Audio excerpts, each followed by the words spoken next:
So, jetzt darf ich den nächsten Now I would like to ask our next presenter to come on stage and to introduce our next speaker, please. Guten Morgen, Damen und Herren. Good morning, ladies and gentlemen. Our next speaker is here, Tim Hartshorne. He will be presenting and he will be speaking about behavior with charge. Enjoy.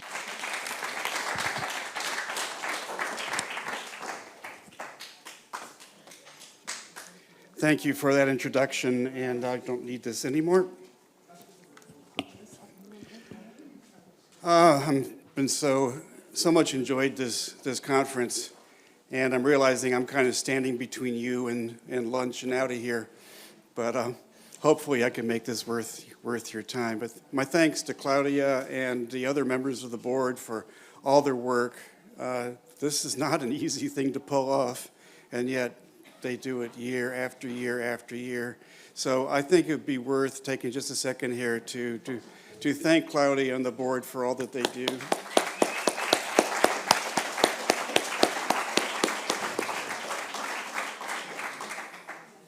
So this is the behavior talk, and I want to say three things right up front. First of all, everybody behaves. Most of you are behaving very appropriately, and even that's fine. But when we talk about behavior, we seem to be implying that there's something wrong with behavior. We all behave. There's nothing wrong with behavior. But we talk about it as though something needs to be changed, gotten rid of, whatever. No. Also, the second thing I want to say is that what is considered difficult behavior is your own perception of it. If you perceive something as being very difficult and hard to manage, okay, then it is. But if someone else doesn't see it that way, then it's not, right? So I could say to you that my son Jacob, who you've heard a lot about this morning, has never demonstrated particularly difficult behaviors. Well, that's my perception, because I don't think the years when he would take his feces and smear them over his face was that challenging, right? And I don't think that when he refuses to get out of his car that's a biggie, right? So, you know, if I say Jacob never had severe behaviors, well, that's because I don't see them that way. And I really, because they're all manageable, right? We could cope. Now, some of the behaviors I've seen in kids with charge I don't think are easily manageable, but that's my perception as well. But the third thing I want to say, which is very, very important, is parents, you should not feel guilty that your child has behaviors which are difficult. That's a waste of time and inappropriate. It's not your fault, all right? So don't beat yourself up over having your child do things which people think are weird or bizarre or inappropriate or difficult. It's okay. I mean, we want to do something about the behaviors. I get that, and that's kind of what I'm talking about here, but it's not your fault, okay? So, that's weird. Must be autistic, right? No, it's weird. I get that. But then what are your own weird behaviors, right? Any of you confess to having weird behaviors? I've got a bunch of them. Just ask my wife. That's the problem of going to conference with her, because she could tell you what my weird behaviors are. Maybe I am autistic after all, but I don't think so. But it wouldn't matter particularly. But anyway, you know, Jacob, yeah, he took his finger paint, and rather than painting the paper, painted his face. All right. He also, by the way, Jacob has this ability to make a sound in his throat, which sounds like croaking, like a frog croaking. I also one day had him out at a park on his adaptive tricycle, and I saw him going like this. I thought maybe he was catching flies. I think he's morphing into a frog. Who knows? So far, this is as far as we've gotten.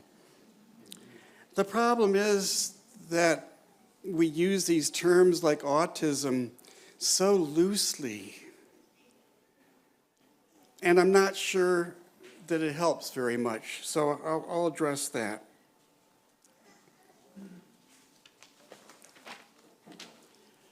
Okay, there seems to be a presumption that if a person with disabilities is showing behaviors, right, that those behaviors mean that there's a diagnosis to be had. Now, the problem we face here is how we make these diagnoses. Nancy mentioned that our youngest son has celiac, so gluten sensitivity, well, not just sensitivity, makes him extremely sick. And lupus, which is a horrible autoimmune disorder, makes him sleep a lot of the time, in pain a lot of the time, difficulty working. But those you can diagnose with tests, right? You can put in and do an endoscopy and look down in the gut and say, oh yeah, the fibers, the nerve endings down there are all flat. And so he's got celiac. And you can do blood tests for these things and run the test and say, yes, the test confirms lupus. With autism and many of the other diagnoses our kids get, there's no test. It's a matter of looking at behaviors. And if you show this behavior, check, this behavior, check, this behavior, check, oh, therefore we conclude that you have some other kind of diagnostic category. That's not terribly valid and reliable from my perspective, because we are creating something that there's no test for. So I may be getting ahead of myself. So it must be part of a diagnosis of someone with an intellectual disability or severe disability like CHARGE shows, it must have a diagnosis. The behavior can have little or no meaning. They just do it. And if a person is doing a behavior with no particular meaning attached to it, then who needs it, right? Just get rid of it. And that the behavior is out of the child's control. And of course, if it's out of their control and out of our control, then there's nothing we can do about it. I think this is all wrong. My concern is that we keep on adding these additional diagnoses. So if the child is showing stereotypies of certain kinds of things like that, and they have a hard time with communicating, socializing with other people, you're beginning to go down the checklist for autism, right? And if the person doesn't pay attention well. I mean, can you imagine for a moment that, well, you're all sitting in here attempting to pay attention, and I really appreciate it. But if you were sitting here and you didn't have the earphones, you couldn't understand the English, and you couldn't see me very well because your eyesight wasn't very good, and you really weren't terribly sure why we were here to begin with, except that your spouse made you come, then would you be paying attention really well? But this is the situation for our kids much of the time. They can't hear what's going on. They don't understand why attention has been directed over here, and they're just, right, going around like this. Obviously, they should be diagnosed with ADHD, attention deficit hyperactivity disorder. Okay, obsessive compulsive disorder is another one. I used to have fun with my students, and I would say, okay, how many of you have an obsession? Every hand would go up, right? And then we talk about what our particular obsessions were. I knew a girl with CHARGE, and her obsession was boy bands. And she would come home from school, and she would get on the internet, and she'd look at all these boy bands, all the bands made up of boys. Not my music. I go back to the 50s and 60s. But is that OCD? I mean, I do see behaviors in kids with CHARGE which look a lot like OCD. I'm not trying to deny that. But some of it is just, I want to focus on something that I can really focus on, right? Because there's so many distractions out there, but let me tune into something that I can perhaps see. and maybe I can hear a little bit by turning up the volume. Tourette syndrome, that's tics, right? And to have Tourette's, you have a motor tic, like something like that, and you have a verbal tic, right? Tics develop out of anxiety, typically. But what's a tic and what's a stereotypy? What's a self-stimulation? I asked an expert psychiatrist from Vancouver, Canada, one time, we casually got to know each other, and I said, he was writing a book on this, and I said, so what's the difference between self-stimulation, tic, stereotypical movement? And he emailed me back and said, Tim, it's a mess, right? So since then, I haven't worried about, now, a person who does have Tourette's is very difficult. I'm not trying to, but people, your kids are diagnosed with CHARGE syndrome.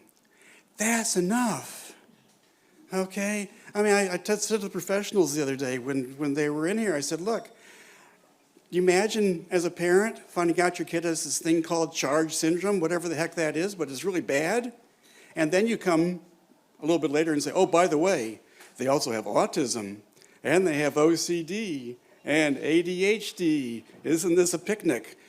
No, you don't need it, because these behaviors are so typical of CHARGE syndrome. They're charge behaviors. And I think there's some problems with the diagnoses.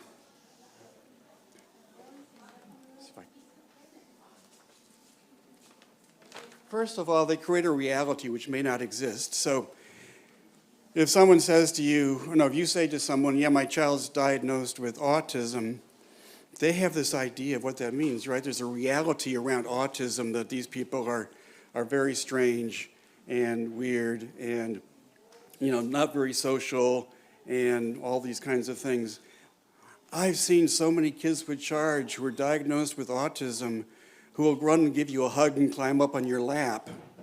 Doesn't seem like autism to me, right? But we have this reality. No, you shouldn't be doing that. You should be isolating yourself because you're autistic. No, it doesn't work. It also lacks explanatory behavior. So what do I mean by that? Okay, your kid has autism. How do you know? Because look at their behaviors. Why do they engage in those behaviors? Because they have autism. Well, why do they have autism? Because they engage in those behaviors. It goes around and around and around and doesn't tell you anything. Also, it ignores the uniqueness of the behavior. As soon as you call it OCD or autism, we stop looking for what's unique in the behavior of the individual. And one of the things that I've always wanted to do, along with a bunch of, it's not just me, there's a society for the study of behavioral phenotypes. Sounds very impressive and scientific, and so I had to join it right away. But what their goal is to identify what are the behaviors which are specific to certain ideologies, specific to certain kinds of syndromes. So like Prader-Willi syndrome, which is one in which the kids gorge food constantly. They're constantly eating. They often die from, obesity-related complications. You cannot stop them from eating food other than locking all the food up. And they'll eat non-food objects too if they need to. That's very specific to Prader-Willi. We don't see that in CHARGE, right? We can hardly get them to eat. It's quite a different syndrome. So that's what we're trying to do, to look at what's unique and specific, so that way we can better identify ways to work with it and to support parents. And then it leads to multiple drug treatments. And I don't want you to quote me saying that Tim doesn't believe in using drugs to help our kids' behavior. I don't like it, but I don't think it's always inappropriate. Sometimes it's of more benefit to the parents than to the child, but that's okay. In fact, sometimes I wonder whether we should be prescribing these for the parents and let the child do their thing. I don't know, but I remember talking to some people at a CHARGE-Konferenz, and they were really concerned about this client they had. She was, I think, 23, 24. She was on 12 psychotropic medications at the same time because they kept adding medications on to try to deal with her behavior. And I said to these people who worked with her, I said, she must be like a zombie. And they said, no, we can't control her behavior. Let's add some more drugs. And I talked to people who knew her in high school, and they said, she was fine. We had no difficulties with her. That tells you right away that something changed in her life, which affected her behavior, but we're trying to drug that behavior away rather than trying to find out what the heck is going on here. There are a couple of other ways that we think about behavior. For a lot of people, the behaviorists use applied behavior analysis, ABA. They see all behaviors having been learned. Now, behavior is learned. I'm not going to argue with that. But to try to unlearn behavior, right, to stop behavior by using reinforcement and punishment and negative and positive reinforcement, all those kinds of things, never addresses how it was learned, why it was learned, what's the root cause of this kind of stuff. And also the behaviors don't have a really great handle on sensory issues. And I was contacted a number of years ago by a mom in Nova Scotia in Canada. And she said, my daughter was diagnosed with autism. And so now there's a team that comes of professionals that come out to my house twice a week to do applied behavior analysis and deal with her autism. And every time after they leave, her behavior is worse. And it's getting worse and worse. And I said, do any of them have any understanding of CHARGE syndrome? Well, no, they know autism. Do any of them have an understanding of what sensory issues are involved? No, they don't really understand. They're trying to work through stuff. Our kids tend to have diminished senses, right? In autism, they tend to have functional, intact sensory systems that they can't control. They get overloaded all the time. Our kids do not have intact sensory systems. We can still get overloaded, but not for the reason that they have autism. So I just told her to fire those people, and I think she did. So that's, behavior is learned, yeah, but I don't think we can just go in there and unlearn it. So behavior is chosen is what I've come to in the past 5 years maybe of really thinking about this a lot. Why would a child choose to behave a certain way? Now, you may think of your child's behavior and say, are they really choosing that? Did Jacob choose to take his feces and smear them all over his face and furniture and everything? Well, why else? You see, our kids are confronted with problems that they need to solve.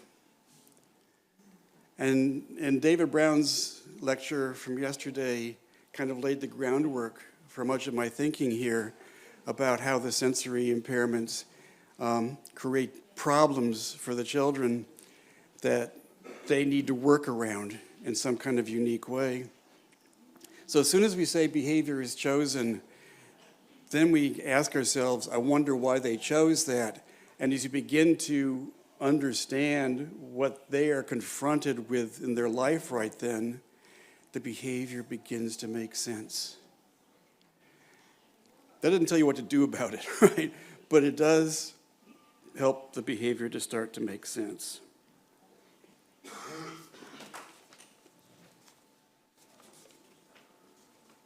Yeah. That picture actually, this picture here is from the French conference from a number of years ago. They had two conferences. David was invited to the first one. I was invited to the second one. And now they're like 12 years, whatever later, they're having another one, which I'm going to, and David's going to Zoom in. So I think it makes me better, right? Because I'm actually going. But we'll see. But the French conference, so this was two sisters, and the older sister was saying she keeps picking at her skin. She keeps getting sores, and how can we stop that? And I'm thinking, why would she choose to do that? Now, I don't have the answer. I'm not going to stand here and say, well, she was choosing to do that because I don't know. But I can have some guesses that it was distracting for her from something else. It gave her something to focus on. Maybe the pain that she got from hurting her wrist masked some of the pain she was experiencing elsewhere, like a migraine or abdominal migraine or something like that. I mean, there's some possibilities.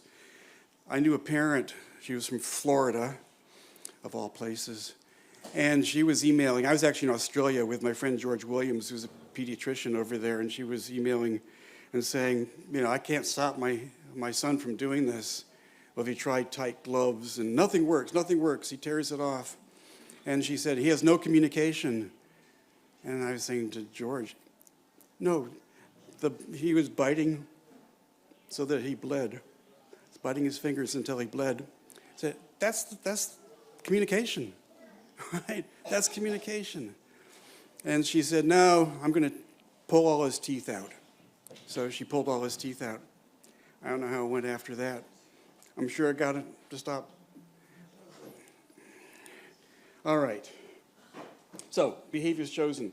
Think about the behavior of your child. What's the purpose? What's it communicating? And when I say behavior is communication, I don't mean that the child is sitting there saying, I want to communicate to my parent this. It's like you can look at their behavior and say, okay, that is telling me something. Not that they're deliberately telling me something, but that I can understand something by watching them. I mean, I'm sure that with your kids, there's certain kinds of things that you understand.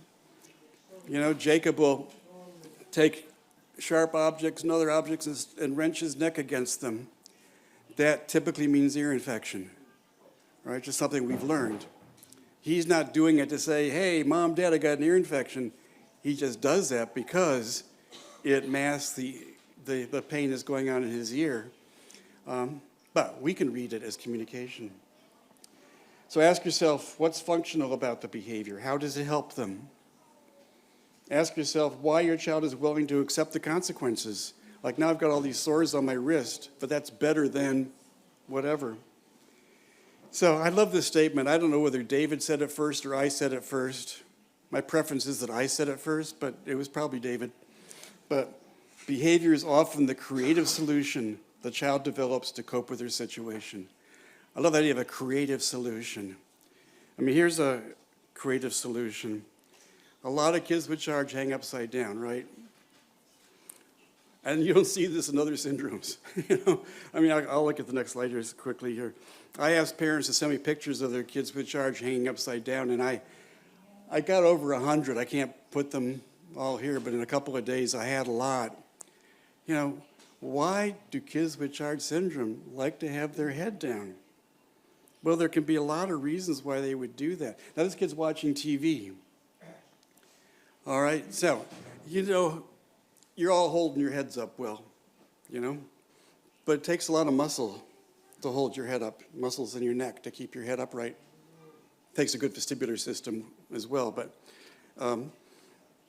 if your neck gets tired of holding your head up, hang upside down, because if you're actually hanging, your head is absolutely stable. You don't have to worry about it flopping around. It's just stable. So if I want to focus on the TV, well, was David talking about the problems with the vestibular-ocular reflex? It's difficult to keep your head steady. So upside down is very good for that.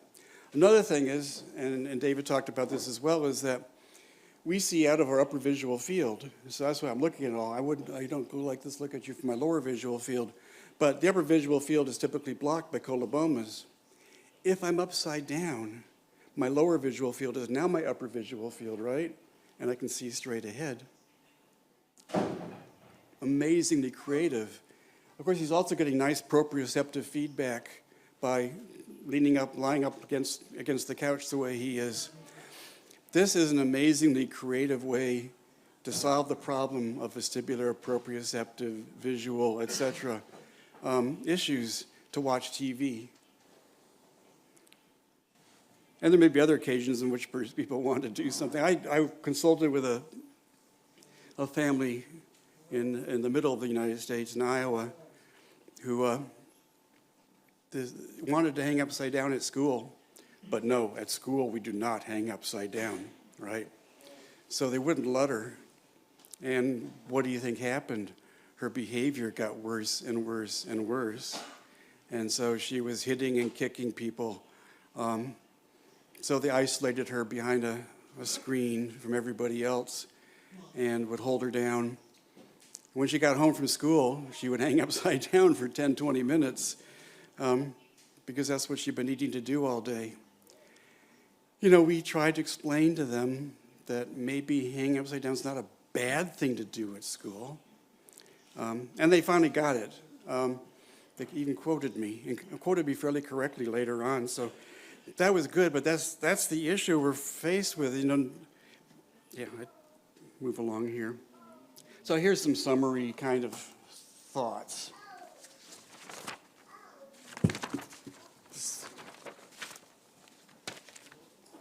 So behavior has meaning. And if it didn't have meaning, I don't know what we'd be doing, right? Probably just bring in the behaviorists and see if they can get rid of it. But once the purpose of a behavior is understood, the behavior can make sense. Behavior is a form of communication and needs to be read to understand its meaning.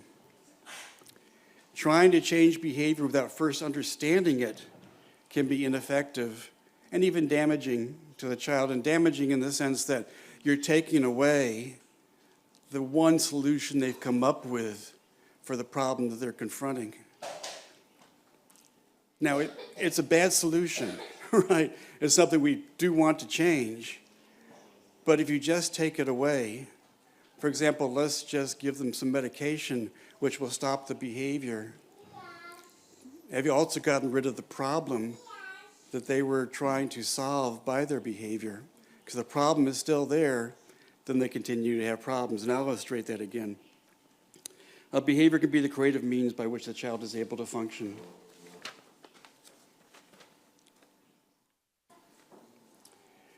All right. How do we begin to figure this out? Well, we have to see what the child is doing. That takes careful observation. You know, David Brown has the most incredible powers of observation of anybody I've ever known. And he's looking at stuff and seeing stuff that I'm a total Gestalt kind of guy, but he's looking at the details. It's just amazing. But that's what we have to do.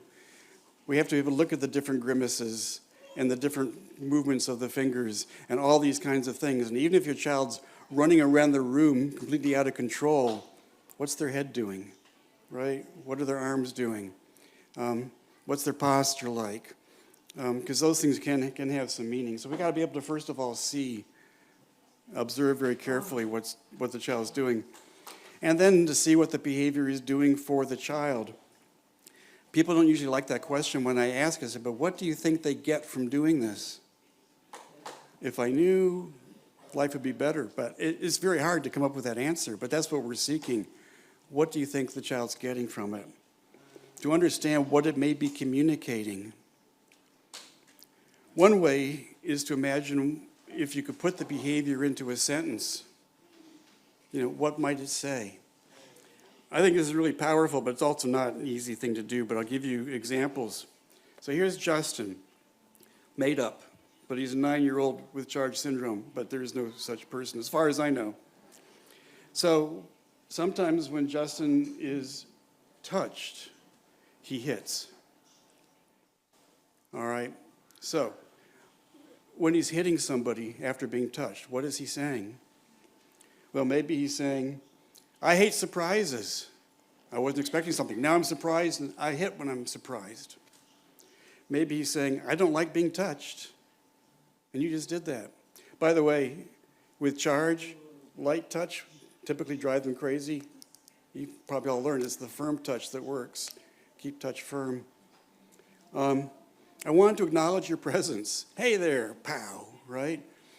I like you very much. That seems weird, but when I was like in 6th or 7th grade, every day after school, I'd go home and hit my sister. And I liked my sister, you know, but I just walk in, hey, Sal. She didn't like it as much as I did. But that's what I was saying, perhaps. No, I was just being a jerk. I need more warning before you approach me. And you know, that's one of those interesting things. So Jacob's got this much vision, right? If you approach him from this side, he doesn't know that you're there. You have to walk around to the other side to greet him successfully. Now, he's not going to hit you. I've never seen him hit anybody. But you see, if you're just coming up on somebody and touching them, they might hit because they're so shocked by what happened because they never saw you. I've been touched too much. I just can't tolerate it anymore.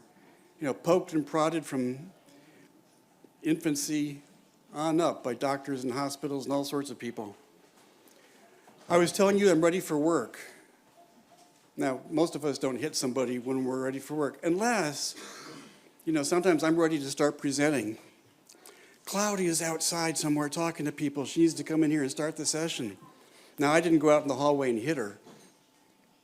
You know, hi, Claudia, should we start? But you can see how someone might find that's a way to get someone's attention to say, I thought we were working. Let's get going here. I was asking you to come back later. Probably worked, right? So again, it's a creative solution to the problem. I don't want to be left alone. You come near me, I'm going to hit you. It's working. So, how can we understand Justin? Well, how do you know what he's communicating? Look for patterns. How often does he hit? Where does he hit? When? Is it the mornings, the afternoons, the evenings? Who's he hitting? Is it always the same person? Now, Nancy talked about Jacob always insisting that she remove a sweater or a jacket that she's wearing. You know, that's kind of a unique behavior. Now, that's not misbehavior. Who cares? I mean, sometimes you'd rather have it on. More serious is we're having a team meeting and everybody's in Jacob's living room and we have the lights on so we can see one another. Jacob thinks the lights should be off. So he turns them off. It's dark. I'll reach over and turn it on. Jacob turns it off, right? Jacob wins. So when, where, who, how often, you know, those kinds of things, you see the patterns. And if you see, wow, every time Jacob's got an ear infection, he's been going around like this. Okay, there's a relationship there. I need to pay attention. Then we have to decide how to respond. So if Justin hits me, what do I do? Right? Do I hit him back?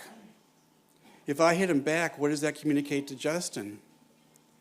Now, if Justin was just saying, I like you very much when he hit me, and I hit him back, he may not see that as I like him very much too. You know, he may say, wow, that hurt. What are you doing that for? Our response to every misbehavior is communication. We have a communicative relationship between the child and the parent or teacher, and our responses are as much a part of that as the child's behavior is a part of that, if we believe all behavior is communication. So we need to be thinking about what's the best way to respond.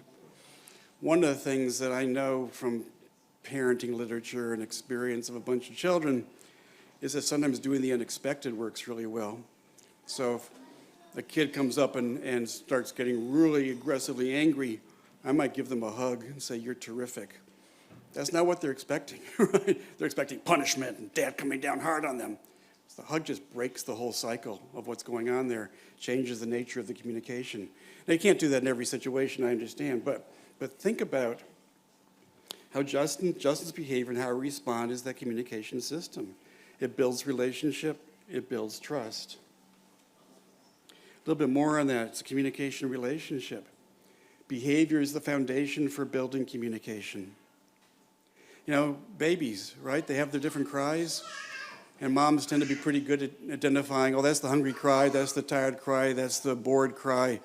And that's how language develops, because whether the mom was correct or not, the baby figures out, unconsciously for the most part, right? But boy, am I crying this way, the mom will come and feed me. And if I cry this way, you know, I get attention.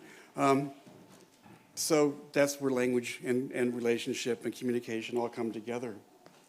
And communication develops only in the context of relationship. Without other people, I'm not communicating. Our response to behavior is part of that event. What does our response communicate to the child? What do you think they hear from you when you respond to their behavior? So you want to think about what you want to say. Keep in mind the goal of communication. Think about how you're responding.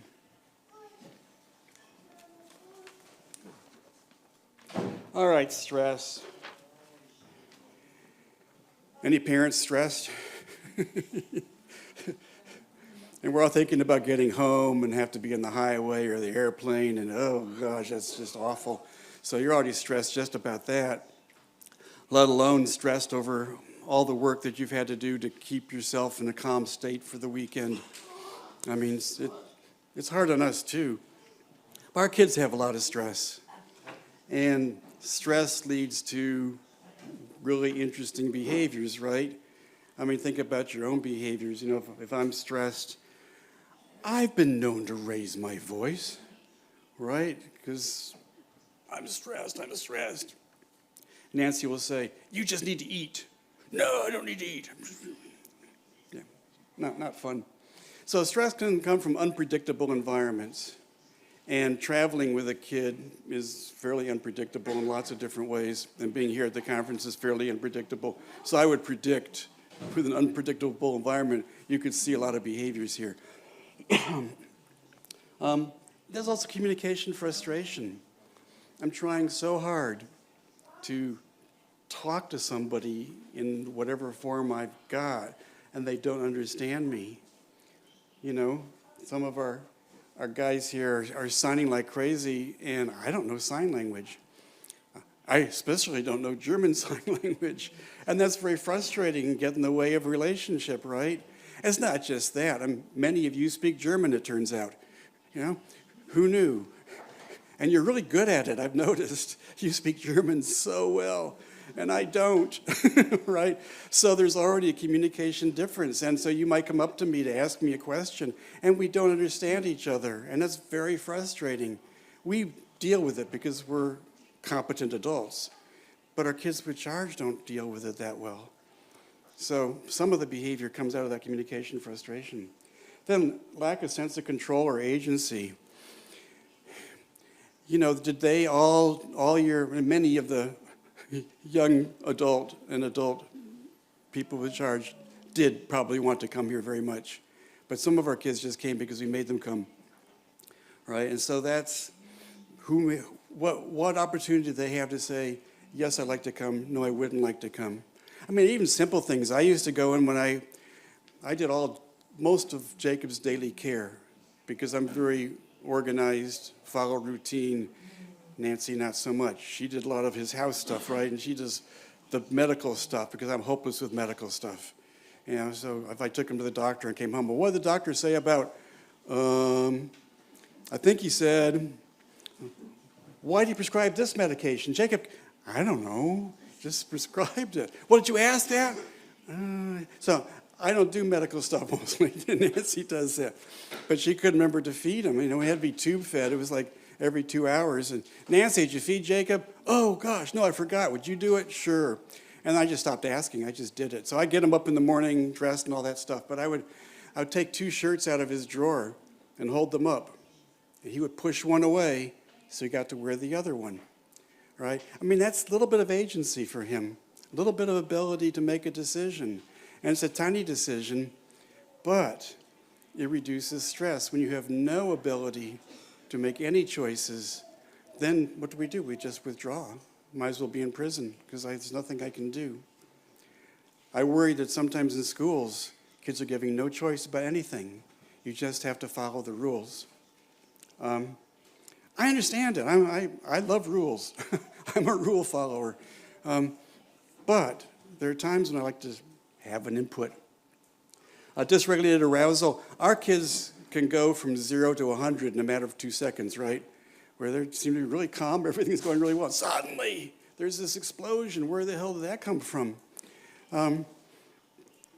They get overstimulated so quickly because they have such a hard time managing their arousal level from low arousal to high arousal. and yet they're trying, they're kind of in a low arousal state, so they may come in here and run around the room to raise it, but it raises so far that now what they need to do, what Jacob would do, is find a corner to crawl into and just play with the vent down there on the floor, because it's too much going on. So that creates a lot of stress for the kid, not being able to manage how aroused they are in any given situation. And then interpersonal challenges. I've loved watching the young adults and adults here because they have such an amazing relationship with one another. And I haven't seen enough of them to know for sure, but in my experience in Australia and in the US, these kids can be really good friends and suddenly they're not, right? The squabbles that can occur in those friendships. They just don't have the skills all the time to know how to manage disagreement. And so interpersonally, they may have a hard time with friendships. And one reason for coming here is because they have friends and may not have so many friends other places. That's one of the reasons I've been called a CHARGE-Konferenz junkie. Because I enjoy going to CHARGE conferences. Because all my friends are here, right? I don't have any friends at home. They don't have any CHARGE kids, so we don't talk. So I thought a lot about, what problems are the kids' behaviors trying to solve. And I came to see 3 different areas, so I developed my triangle. One of my doctoral students, I think, wants me to add something to it, but I'm not going to. She can. I'm happy with my big 3. So at the top is pain. And I think pain is the most important source of behavioral issues and the one that should always be considered first. Because if it's pain and we're ignoring the pain and trying to do ABA, applied behavior analysis, on some kid to get rid of their behavior, or medicating it away, are we missing something that's really significant? I'm going to talk about each of these individually. Sensory issues, and that's kind of like what David Brown talked about, right? How do I process information about the world with imperfect sensory systems? And the third is anxiety. I think our kids, because of the lack of control over their lives, experience a lot of anxiety. So I'll talk a little about pain first. So that's Jacob's ear. Yay, good ear. But one time between Christmas and New Year's, he stopped sleeping. I mean, the first night it took him 3 hours to fall asleep. Next night it was 5 hours. And then he didn't sleep at all. And he would lie down in bed and cover up, but 10 minutes later, he'd push his covers aside and get up. Nancy took him to the doctor. Doctor looked him all over and said, well, I don't see anything. A little wax in his ear, but he seems to be fine. But I can prescribe some medication to put him to sleep. Not like a dog, but to help him sleep at night. And Nancy came home and told me, I said, no, we're not going to medicate this way. This is new behavior, right? This isn't like something that he's been doing all along. This is new, and so we need to find out what the heck is going on. So it got worse, as I said. She went back to the doctor. The doctor looked him over and looked in his ear and said, oh, that's not wax. There's some foreign object that's embedded and infected in the ear canal and is rubbing up against his eardrum. So when he lies down, the pain's excruciating. So call your ENT, right? Always pass them on. So we called the ENT, and he was on vacation because of between Christmas and New Year's. But there was somebody in the office, and he said, well, next week I could probably see him, work him in. This is a kid who's not sleeping. So we took him to the emergency room at the hospital, held him down, they pulled the thing out. He went back home and went to sleep. Now imagine if we had medicated him for sleep, ignored this as behavior which has meaning, right? I didn't know if it was pain. I wasn't smart enough to know if it was pain or not, but I knew something was different. It's like this woman who emailed me about her daughter's behavior really changed. And it's gotten so much worse. I forget what the girl was doing, but it was something bad. I said, well, this is new. What was happening when it started? She said, nothing. We went on vacation. And emailed back and said, how did she like vacation? It was a nightmare for her. All right, well, I think I know why the behavior developed, right? She hated the vacation, whatever went on in that vacation. Now we've got a basis for beginning to understand what is communicating. Now we have to figure out what to do about it. So, pain actually in babies affects the brain development. And so it's really critical that we address all sources of pain in babies, but that's really hard to know when they're in pain. And it can affect sleep, as we noticed. Interfere with exploring the environment and learning. I mean, to what extent do you like to go out there in the world and learn new things when you're in pain? Probably not that often. Can interfere with the development of attachment and trust. If I'm in pain all the time and you, my caregiver, are doing nothing to help me, then what does that do for my attachment to you and my trust in you? And then, once tolerated, it can be ignored. And this is, well, it's still affecting health and behavior. So a lot of us are getting a little bit older. I think I may well be the oldest person here at 75, but if one of you is older than 75, let me know. I'll bow down. But, along with age is aches and pains, right? It may be a shoulder, it may be a knee, could be a tooth, but we have pain. And most of the time, we just ignore it. Because I don't want that knee surgery. I don't want that shoulder surgery. I'm just going to ignore it. And when you're ignoring it, you forget about it. You really do. And you just go on about your business. I think our kids are extremely talented in doing that. I'm sure they feel pain. And I think it's dangerous to think that they don't, because I hear some people say, oh, they just don't feel it. They used to say about that about all intellectually disabled people. You could do surgeries on somebody who is intellectually disabled because they don't, without anything, because they don't feel pain. Baloney. But they tolerate it so well because they're so used to it. And that's why it's so hard to identify. So the behavior may or may not be pain, but certainly worth thinking about and checking out. Nancy did that so well, and I'm not. Okay. The brain. David didn't have any pictures of brains, did he? I got a picture of brains. So, but the point is the same thing that David made in his presentation, that the brain just sits there with nothing to do unless it gets stimulated by some kind of sensory event. It's got to feel something, it's got to see something, it's got to hear something, smell something, whatever, for it to have anything to do. And that's the problem with our kids' brains, is sometimes it takes a lot to get something noticed by the brain, so it's got a way to respond. Some of my favorite pictures of Jacob exploring whatever this thing was.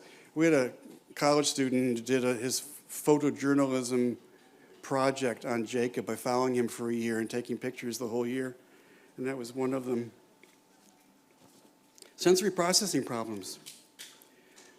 Genetic syndromes are full of them, but our kids in particular, because of our sensory issues. Associated with anxiety, is associated with obsessive compulsive disorder.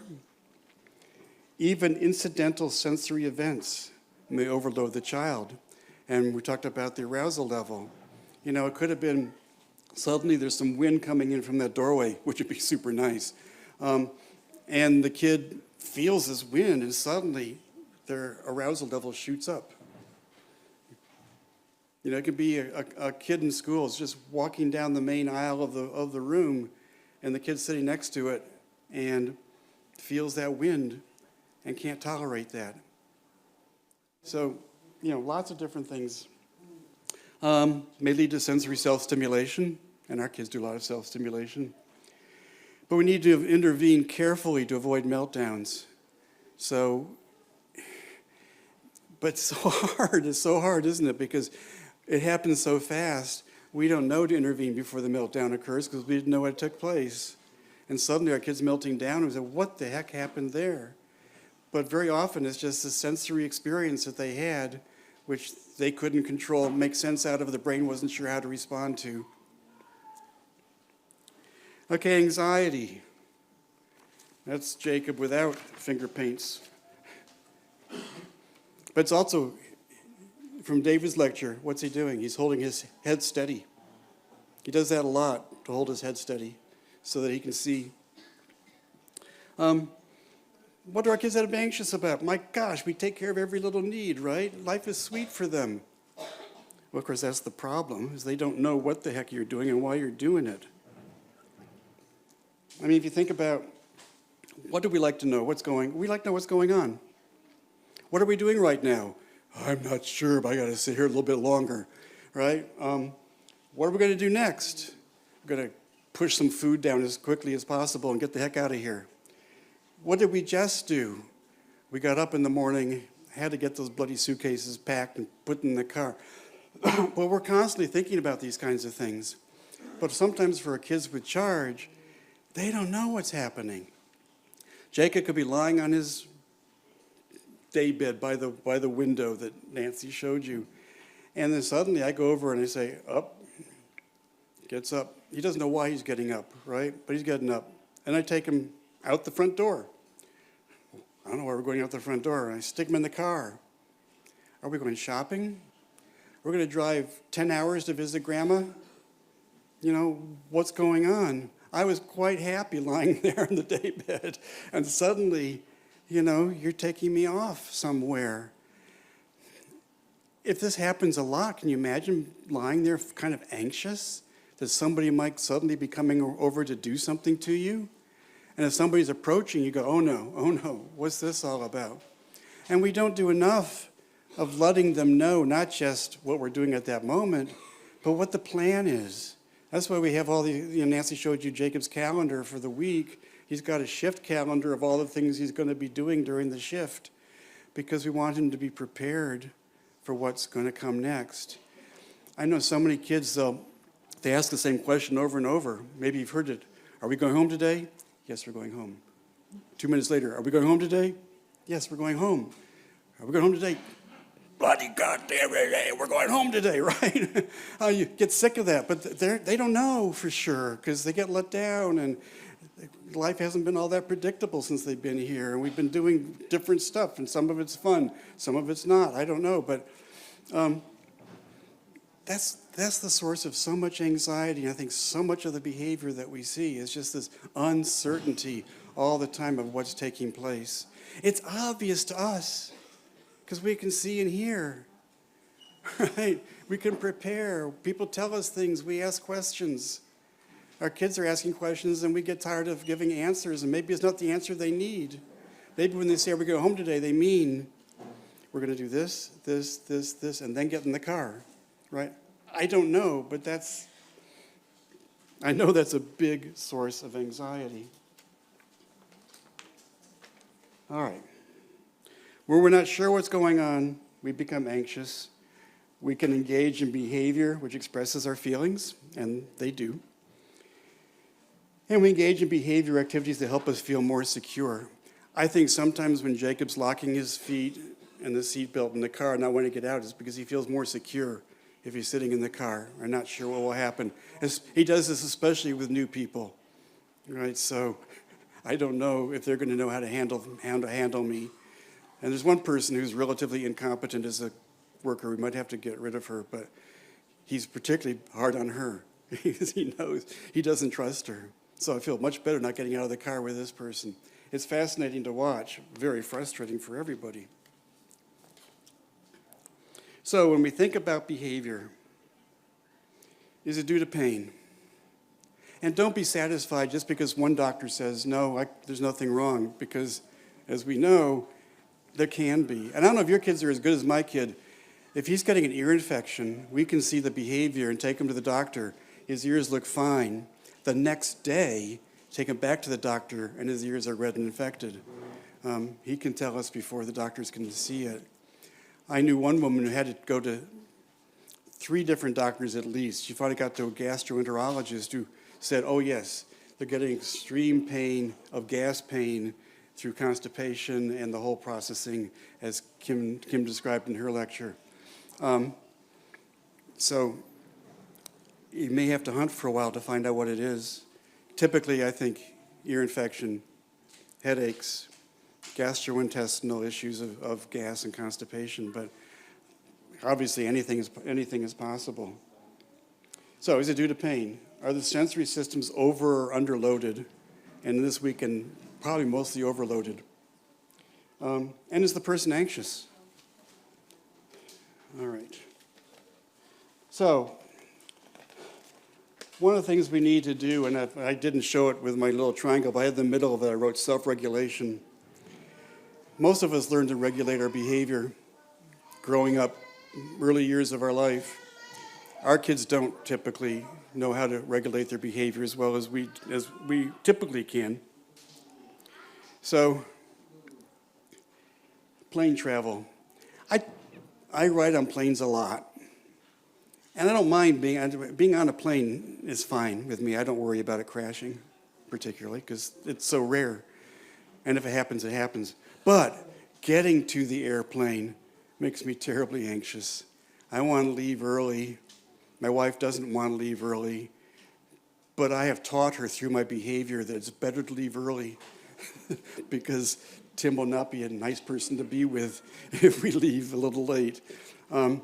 Yeah, my anxiety is just too high. And when we get to the airport, I want to get checked in and ready to board relatively quickly. I want to find my gate. She wants to go find food. Let's go to the gate first and then find, no, let's just get food first. I did that for her this last trip. Yay me. But and then I want to board as soon as I'm allowed. And she says, why are we having to board early? You know, geez, so they let us board now. I'm going to go down here and buy some food. You know, so wait a minute, we're boarding, and you're going to go buy some food. Tim, go ahead and board yourself. So I do, but I realize I want to get on the plane because once I'm on and sitting down, my whole body relaxes, right? So this is an issue of self-regulation. How do I keep myself regulated? I regulate myself by going early, finding the gate, and boarding as early as I can. That helps me to stay regulated. And this is what self-regulation is all about, learning the skills that work for you. There's one time I left early for a flight, and I got into a huge traffic jam. And then I got out of that, I got into a second traffic jam. I made it just in time, and I called my wife and said, see, this is why we leave early. She was not impressed. Self-regulation begins with a goal. What do we want to accomplish? I want to get on a plane. What must I do to make it happen? I got to go through these steps. You know, you're studying for an exam. What do you have to do to study for an exam? I've got to look at the book, got to review my notes. I mean, there's steps you have to go through. You all know people who say, I got to study for an exam. I think we're going to go out to the bar, right? And they never get it. They're not so well regulated that they can accomplish. I mean, because of a little bit of anxiety, I wanted my papers for my classes to be done preferably 2 days early. And I could do that. That was my due date, right? Because I didn't like last-minute work. I wanted to get my A's by having a really good quality paper. So that's what self-regulation is about. What are the things you have to do, the behaviors you have to utilize? So self-regulation of pain. And this is what we do. Those of us that have some chronic pain, much or little, whatever, you know, we can experience pain anxiety and pain catastrophizing. You go to bed at night and you're feeling really horrible and you wonder if you'll wake up in the morning because probably you're dying and it's all over and I should say goodbye before I go to sleep. And there's tension and distress, nervousness, irritability, so much stress, right? Changing one's thoughts and experiences. Tim, you're not dying.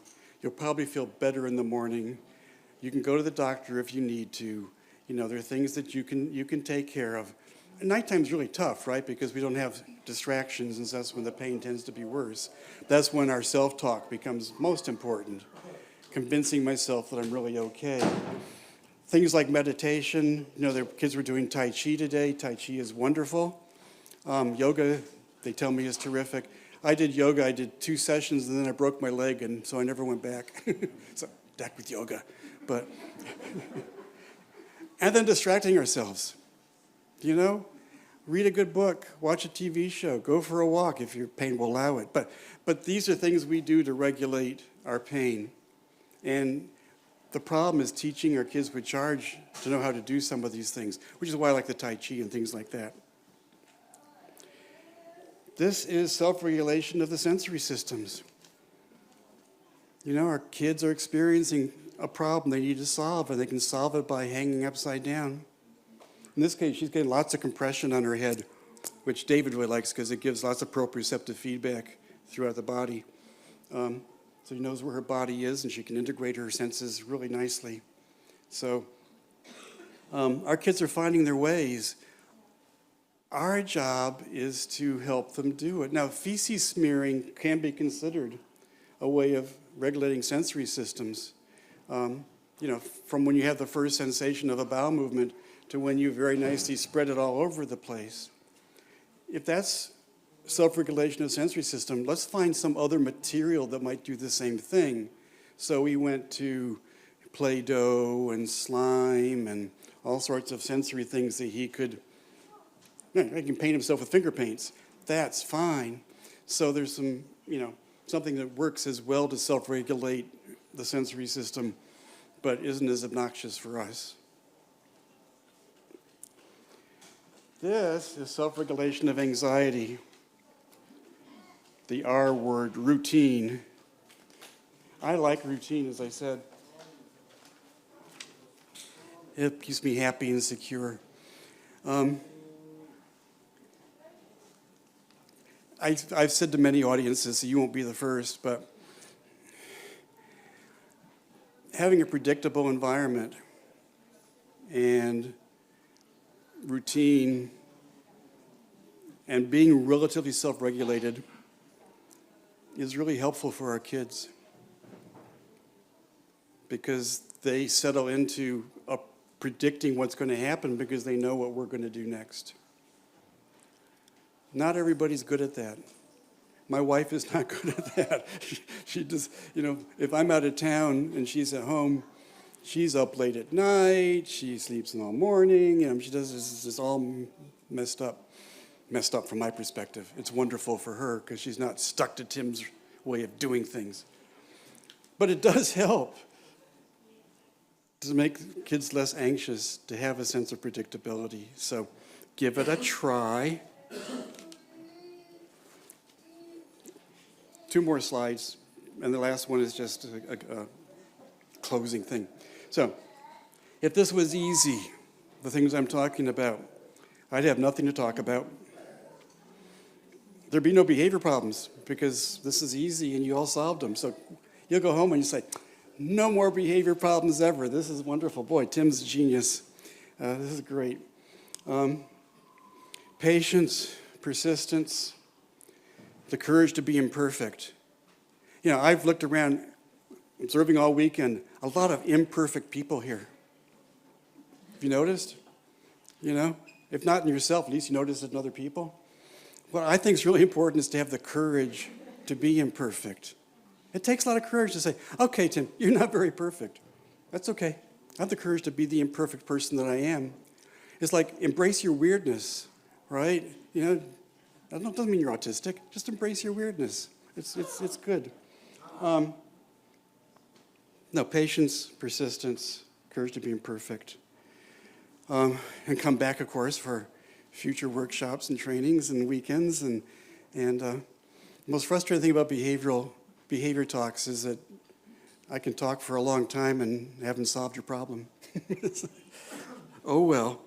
This is some part of my research lab that I no longer have, but they kept me going. It was the most fun thing I did as a university professor was to have my research lab. And when I retired, Nancy said, well, you want a retirement party? I said, I don't want a retirement party, but I want a lab reunion. So I had about 45 students, undergraduates, graduate students over the years who were part of the lab, and 15 of them were able to come back. It was even Mother's Day. So some people say, I can't come, Tim, because it's Mother's Day. I didn't know that was that important, but then I'm not a mother. But one said to her husband, you know what I want for Mother's Day? I want to go to Tim's lab reunion. So she was there. But they're just I even get emotional thinking about these people, and some of them are carrying on the torch. They'll be here in future conferences because I will tell Claudia, you must have Lily, you must have, and you know, when David and I are no longer coming, there are fortunately some people who know about Charge and are doing their own work. So, thank you very much. I enjoyed talking to you.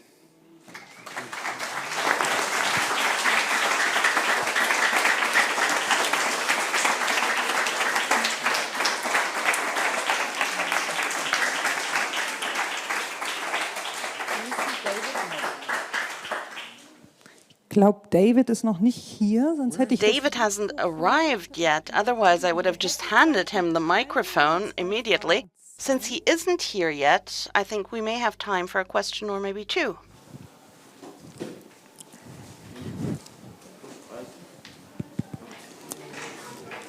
Ich wollte dazu noch was sagen. Well, there was one thing I wanted to say.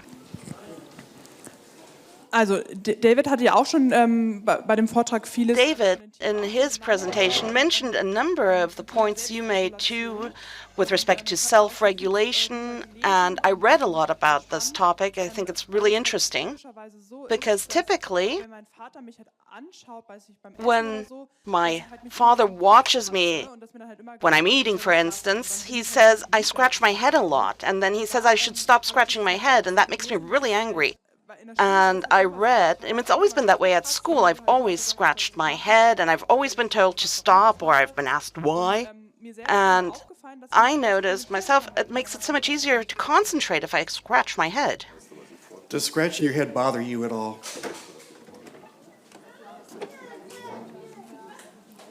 Do it. Nee, gar nicht. Also ich bin... Not at all. No, I'm used to it, and it's helpful, and it helps me concentrate. Do it. Tell your father I said you should do it.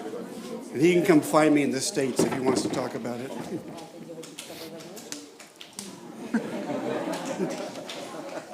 I don't know where the mic is. Oh. Ja, vielen Dank erstmal. Thank you, first of all. Genau, vielen Dank erstmal für den... Thank you very much for your presentation. It was really interesting to hear more about behavior.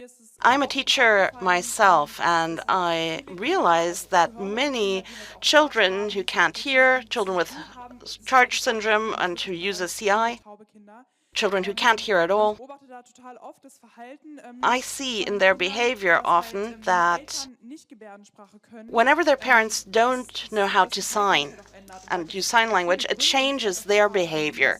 And there may be so many different reasons for that. What do you think are the reasons for this change in behavior? It's something I've observed many times. The children want to use sign language to communicate with their parents, but their parents don't understand them. They have to repeat several times what they want to say, and it upsets me that their parents don't learn sign language, and I'm sure it has all kinds of consequences and impact. Do you know, can you tell us what the consequences of that can be when parents don't understand their children's language? Well, all behavior is communication. And all relationships are based on communication, right? So if the child finds that they cannot communicate to their parent, that's frustrating, that's irritating, that's difficult, and that might be interpreted on the part of the child that the parent's not interested in communicating. Now, standing here as a person who never learned sign, I feel a little, but Jacob didn't either, and we did try. Nancy did have 5 courses in sign language, and we tried, and I can do the signs that Jacob knows, so I think we're okay there. But if I have one bit of, well, I've got a number, but one of the guilty feelings I have about Jacob is not learning sign. For these reasons, I think you're absolutely right. The child is frustrated in not being able to communicate with their most important people on earth. Yeah.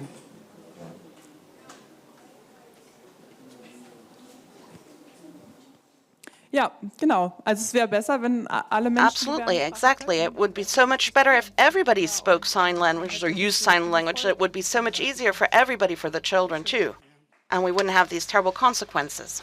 And it'd be great if sign language were easy to learn. Right?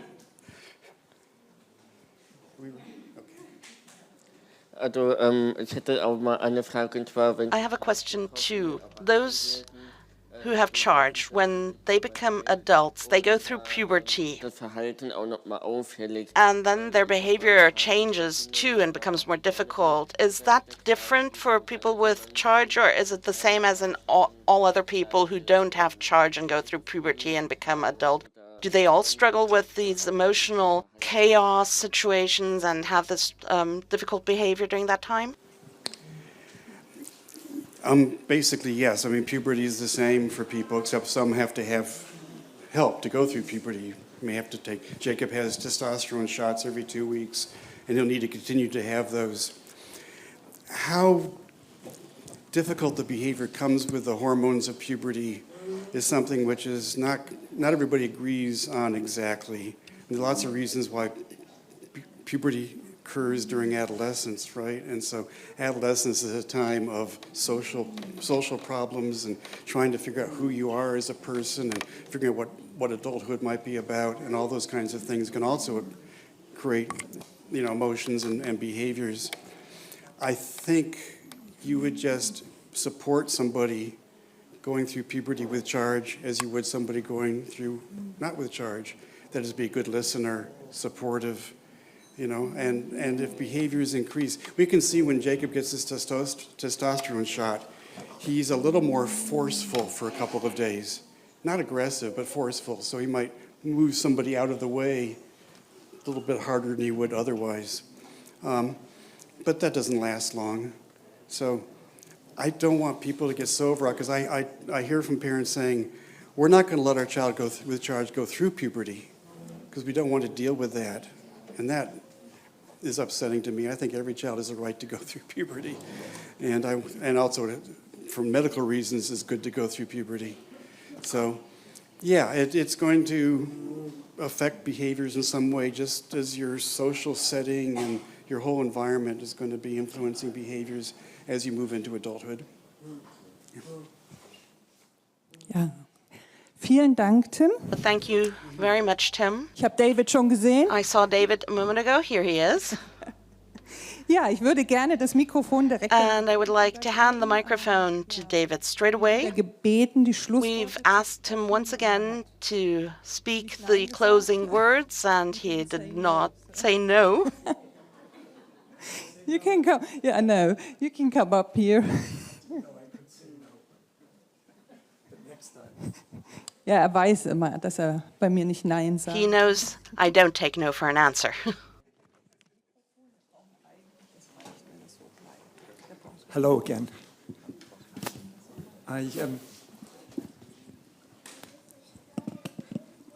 Thank you. I woke up in the night and remembered I had to do this, so I made some notes. I wrote some notes, and then I couldn't read the notes, so I got the computer. And I was going to do it this morning, but I've been doing consultations all morning, and we just finished. So I do have some, can I close this computer? I've got some notes. I don't want to talk too long, but I might talk longer than 2 years ago. 2 years ago, I was so tired, I didn't know what to say. I remember it was about 5 minutes. This will be a bit longer, but I will have to look at my notes. And I always begin by saying a huge thank you to the German CHARGE group, and I speak for all of the presenters. It's a huge privilege to be invited here. We're always treated like the royal family, which is a little too much, I think, but it's also very nice. We're not complaining. But we're also made very welcome, and we feel we're part of your community. We feel it's family, and we're coming back to a family setting. I'm always saying how lucky you are in Germany to have this organization. It's very special, and it's very rare. outside of the United States and Australia, New Zealand, there isn't anything like this at all. And as I'm now American, but as a British person, I have to admit that the United Kingdom is completely hopeless when it comes to CHARGE syndrome. We've had a parent group since 1985. There's only ever been one conference. They didn't invite me, but Tim was there. And when people liked the conference, and when they said, when will the next conference be, they were told, well, we won't do another conference because we did a conference, so we don't need to do any more conferences. And they haven't done any more. So your CHARGE organization is very unique and very special. It's also very small. And if as I've done several times, you go and stay with Claudia and Heiko before the conference, you realize what a huge amount of work and energy and time goes into making this conference work so well. And I still don't really understand how you do it with so few resources, but it's something you need to know and something you need to look after. You need to care about the organization and on some level contribute and volunteer to help keep it going and keep it as successful as it is. So thank you.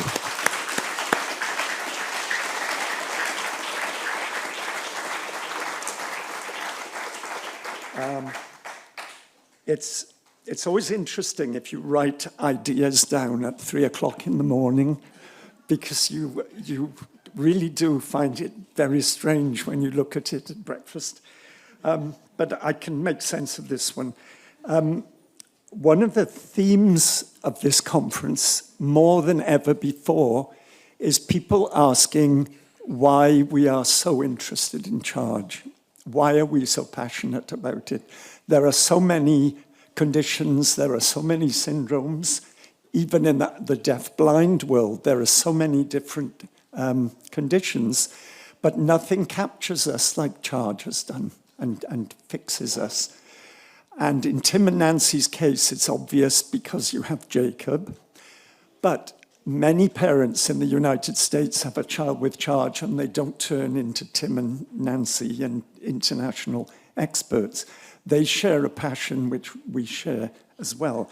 And so many people asked me why CHARGE that I made a little list. Oh, now I've lost my place. Why am I can only speak for myself. So for me personally, this world has introduced me to a fantastic group of people.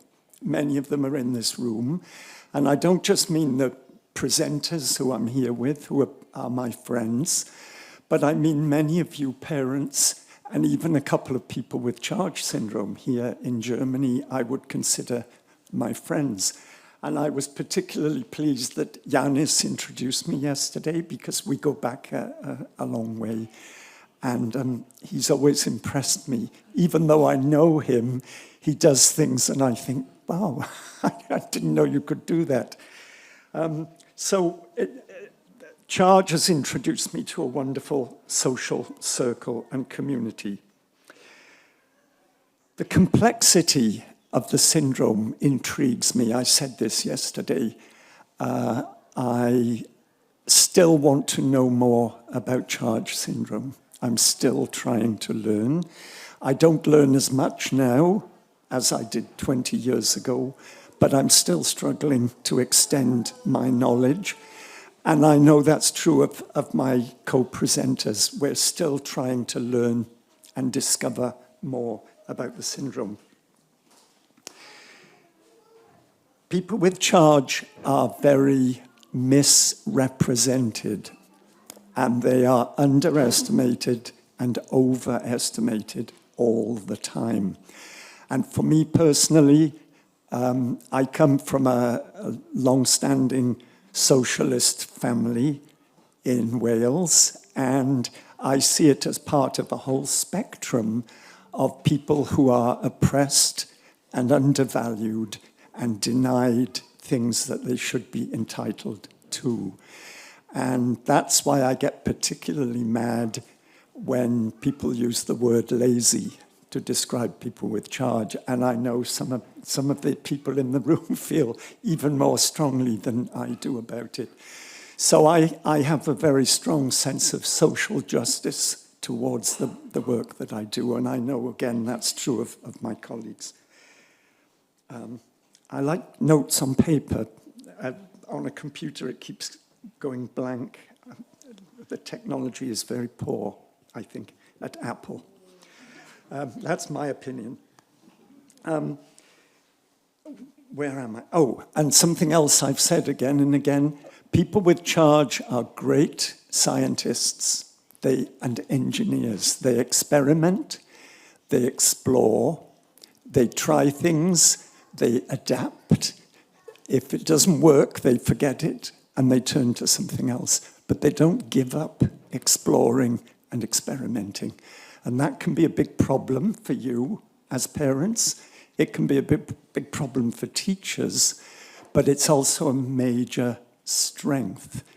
And as a result of that drive to experiment and explore, they keep confounding expectations. You know, how often have we heard in this conference, that's impossible. They can't do that. How could they do that? That doesn't make sense. Well, it does make sense, of course, and it is possible because we see it happening, but we might not know how it's happening. In my session yesterday, it came up, and I was about to say that, and a parent in the audience said, but that doesn't make any sense. And I thought, yes, exactly. We know it's happening, even though it doesn't make any sense. So people with charge syndrome are quite good at keeping you in touch with reality. And I mean the reality that we don't perceive because we're too rigid in our way of thinking. They have a much broader picture because of their charge issues, which makes them move outside the conventional systems and do this experimenting and exploring, which they do so well. Where am I going? Oh, and yes, my last points are really about parents. One of the great motivators for all of us is empathy with you as parents, not with we have it with your children, but with you as parents. And when I was young, all my interest and all my drive and enthusiasm was about the children. They fascinated me, they confused me. But over time, that has shifted much, much more onto the parents and the family members. And I hope that, again, is shared with my colleagues, and I hope that comes over very powerfully, especially in the consultations, where we always, again and again, have to tell parents that they're probably doing better than they think they are, that they're probably more successful than they think they are, and they're probably being too hard on themselves. So often when I tell parents how well they've done with their child, they say, no, she did it. The child did it. And I always think, well, okay, I know that's not true. The child has to bring potential and qualities to the situation, but we know if the parents are not there ready to be receptive and to respond, that potential gets blown away. It disappears in the child. Now, I know some children develop much further than some other children, but when you look at the medical reports and when you look at the reality of their lives, it's not often that you can say this child didn't do very well because his parents didn't work, because his parents didn't try hard, because they didn't focus and really do their best with the child. That isn't an obvious match in the situation. If children don't do well, you can usually go through the medical records and start to get an idea why they didn't do so well in their development. And the mere fact that you're all here marks you as parents doing well, in my opinion, because you've come here. And I know there are some parents here I've talked to who don't feel they're doing well at all. And I think, well, you wouldn't be in Oberwesel this weekend if you really weren't doing well, as you say. I have to say something about old people. Another theme has been the old people. We are old. Tim and I are both 75 now, and we are going to Australia in August. We will see Rob last, a teacher who many of you know. He's been to Oberwesel. And the three of us have said that will be our last CHARGE-Konferenz in Australia, New Zealand. There comes a time when you have to say, this is the end. They have publicized this. They're using pictures of us and say, your last chance to see Tim and David, come now, register for the conference, pay your money. But we don't get paid. And it's caused I heard from 2 people in Canada today who said, you can't retire, you can't retire. Well, I had to say, no, it's the Australian conference. And when I mentioned retirement last year to Claudia, she made it clear that wasn't any possibility with the German CHARGE-Konferenz. So we are hoping for an invitation for 2025.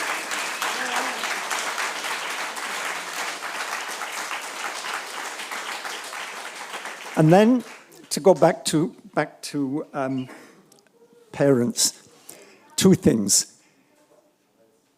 Having a child with being a child with charge or having a child with charge gives you 2 options. You can take heroic action, or you cannot take heroic action.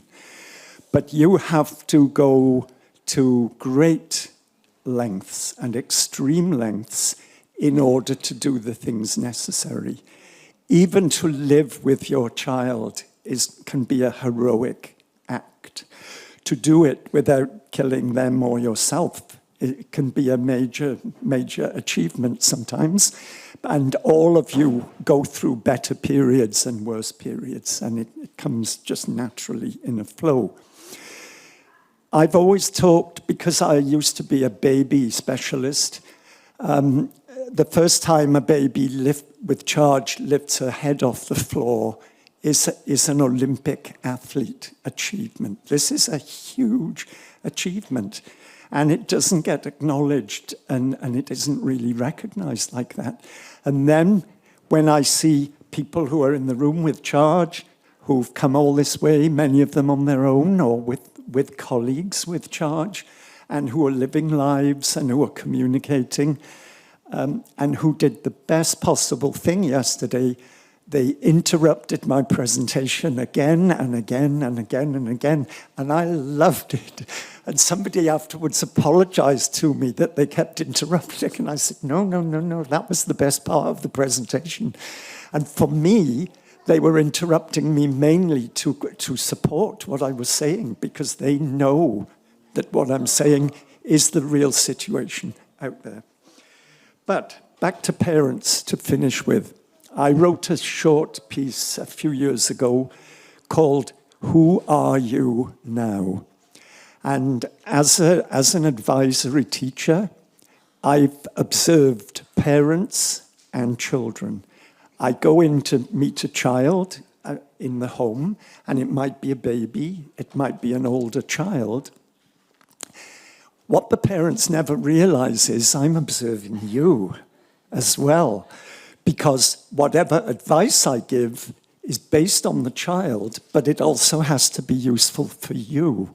And some parents need me to be very professional and use big words and complicated ideas.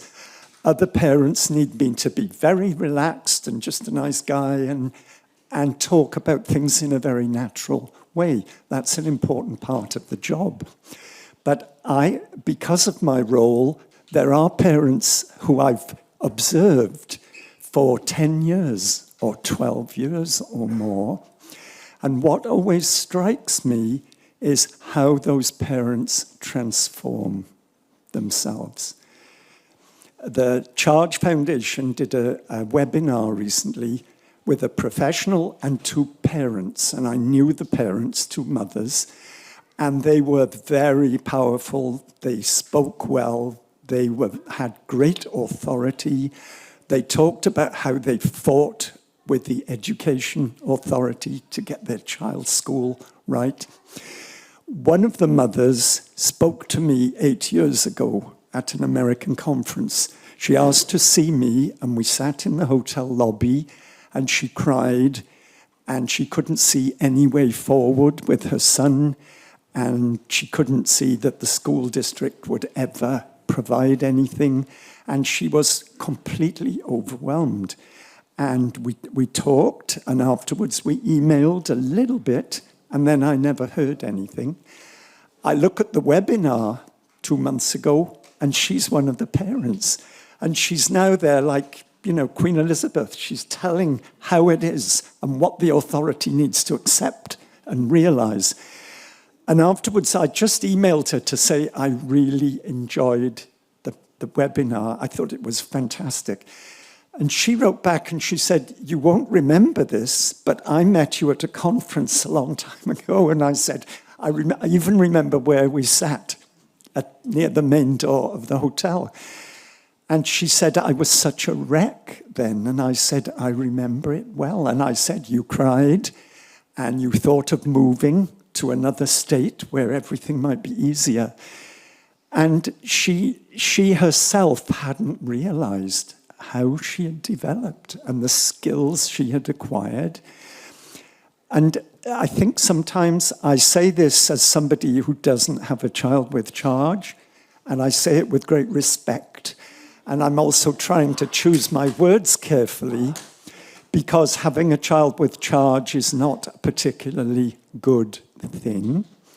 And it can be overwhelming, and some parents don't get through it.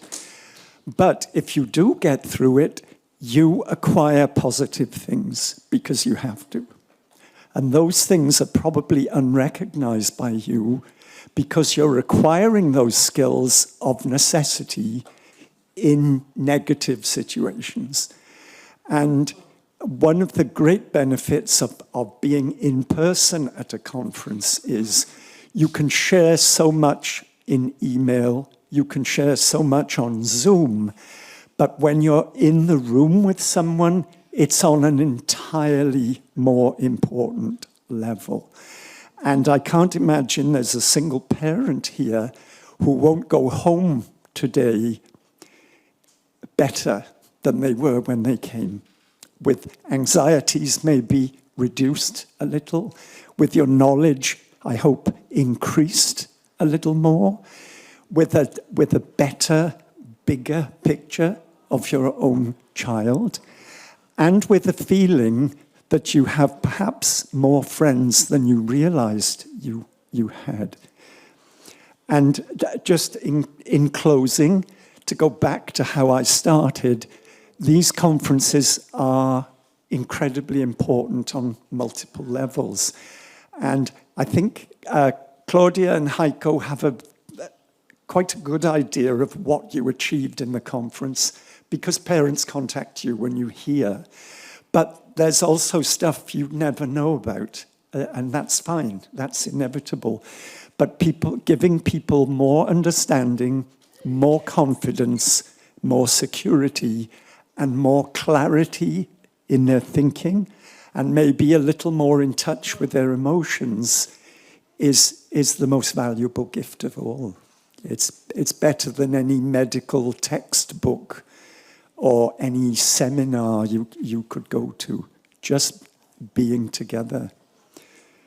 And just a warning, when you have a consultation with us, we just had one with a lady we met 2 years ago, and we were all thinking about how she's changed in that time and how the way she talks is different. It's on a different level.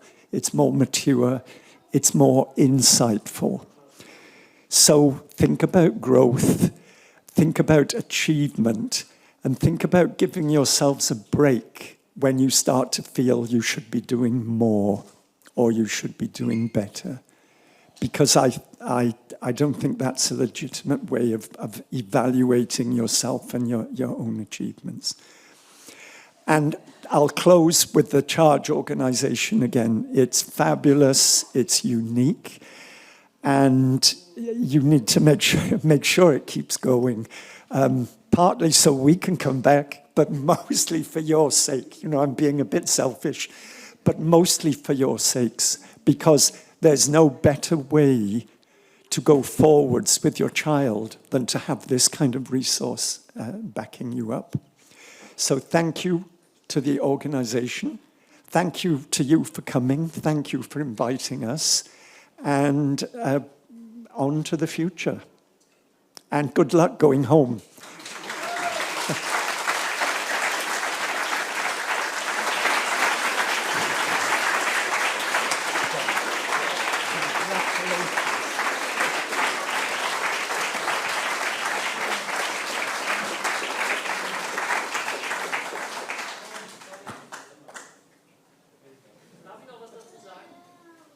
Ab dem Mikrofon.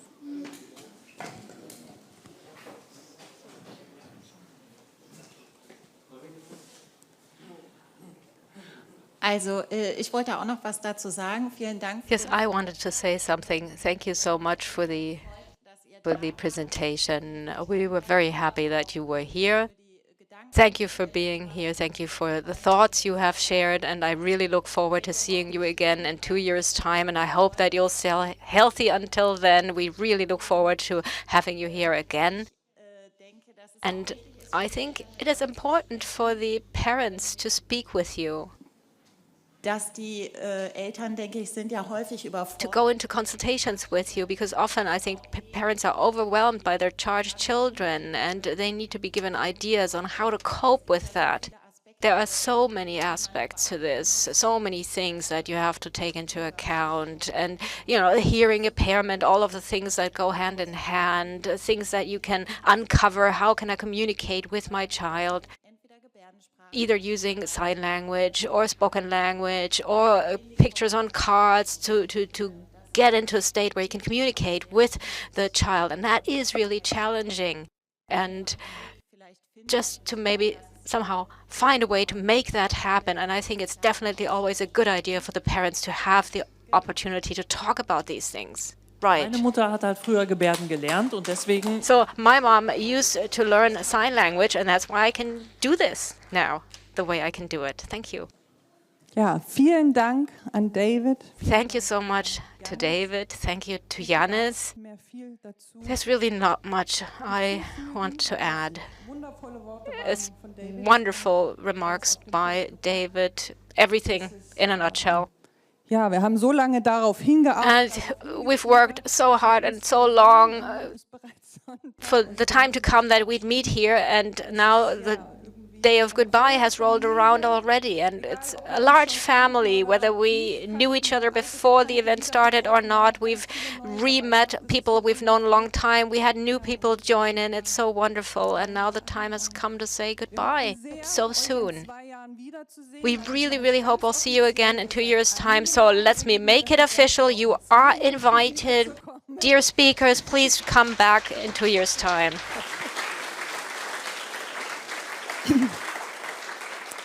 Ja, es ist uns eine Ehre, euch It's immer an wieder zu honor to get to host you time and again, as long as it's possible. We always love to have you here. It's just so incredibly enriching. Ja, all the know-how that you can contribute, to have you share it, to listen to you, even if you've heard the presentations before, even if you hear some of it again. Time and again, there are things that we think, yes, right, it's true, it's true.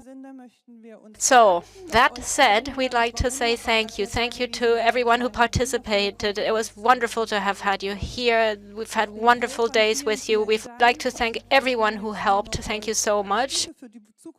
All that's left to say is all the best to all of you. Get home safely, and let's hope that we'll meet again here in Oberwesel in 2 years' time when we'll have our anniversary conference, and if you like, in 1 year's time in Lauterbach. Get home safely.